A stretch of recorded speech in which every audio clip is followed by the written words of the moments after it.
silný bouřky a vlny veder.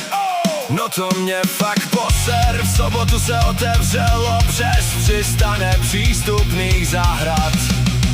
Počasí se ale